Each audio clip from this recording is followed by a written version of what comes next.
Hence the saying all the time, test the spirit. Many people always say test the spirit. Okay, it says in the book, and God does say that, the Most High does say that. But see, this is the point. Don't say test the spirit after you've done a bunch of wrong things, and then now you want to cover your ass. That's the point. So this is the point. See, test the spirit for anyone you listen to. Like, if you shouldn't be listening to me and you say, oh, well, God told me this and God told me that, and he didn't tell you these things, and I say, oh yeah, you're lying. Did you test my spirit to see whether God told you to say these things? So see, it's not one-sided. Just because you say something don't mean so much to test your spirit. See, don't say test the spirit after you've been proven wrong. That's just the point. Because see, some people are testing your spirit just to see what you're saying. They don't really care if you're right, and they don't really care if you're wrong, because see, they're not trying to gain the upper hand.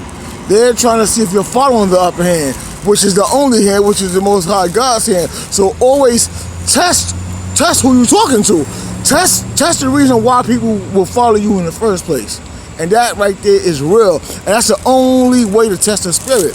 You're not testing the spirit for a promise. You're not testing the spirit. You're testing the spirit to see who's following the spirit of God.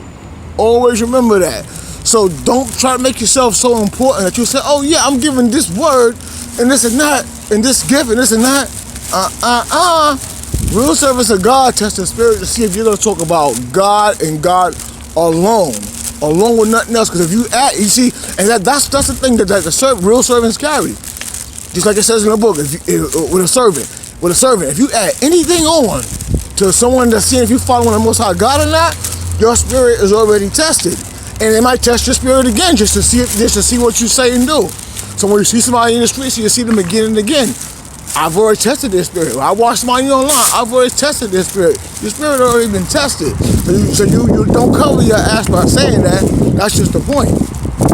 Real talk, because he never let what's supposed to be known. Supposed to do that. Peter didn't go around telling people to test the spirit, because Peter just knew he had to do what he had to do. Paul didn't do that, and the rest of them didn't do that.